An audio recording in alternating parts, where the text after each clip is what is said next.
Kisah asmara Edi Subayu dan Risma Yunita berujung maut. Kini terungkap kasus penemuan mayat wanita di Kebun Tebu, Jalan Glugur Rimbun, Desa Sei Semayang, Kecamatan Sunggal, Deli Serdang, Sumatera Utara.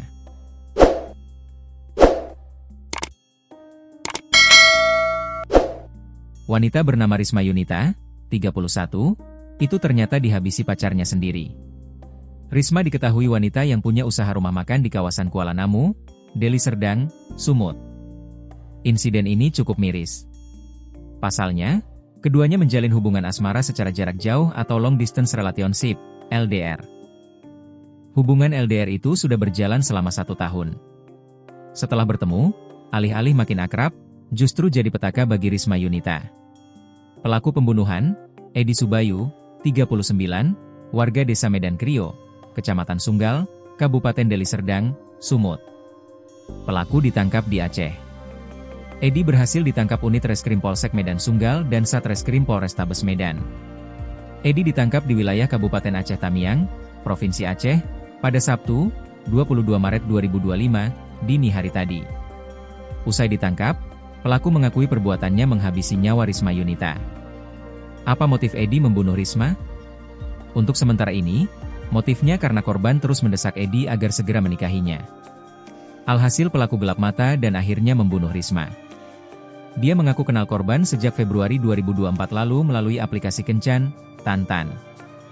Setelah itu mereka bertukar nomor handphone dan berlanjut komunikasi, hingga akhirnya menjalin hubungan asmara secara LDR.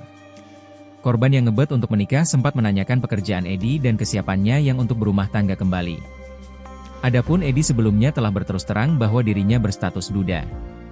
Kenal dari aplikasi Tantan, makai handphone. Terus dia menantang saya sudah siap berumah tangga belum, dan saya bilang siap, kata Edi Subayu, Sabtu, 22 Maret 2025. Edi sempat kuli bangunan di Padang. Saat berkenalan, posisi Edi Subayu berada di kota Padang, Sumatera Barat bekerja sebagai kuli bangunan. Lalu pada Oktober lalu, korban mendesak pelaku pulang ke kota Medan, namun pelaku menyatakan belum bisa. Saat itu Edi menjanjikan kepada korban akan pulang bulan Desember 2024, usai pekerjaannya beres. Namun, janji tersebut tidak ditepati Edi. Ia baru pulang dari Sumatera Barat ke kota Medan pada Februari lalu. Lalu bulan 2 lah saya pulang, tahun 2025 tanggal 7. Saya sampai Medan terus kami jumpa, ungkapnya. Setelah intens ketemu, korban minta dinikahi. Setelah pulang dan berulang kali bertemu dengan Risma, Edi mulai mendapat desakan untuk menikahinya. Korban meminta Edi segera menikahinya usai Lebaran atau tepatnya bulan Mei mendatang. Desakan itu membuat Edi kesal. Pasalnya, dia mengaku tak punya uang dan tidak terlalu punya niatan untuk menikah lagi. Dia minta bulan 5, menikah. Dia minta dinikahi, saya gak ada uang, ujarnya.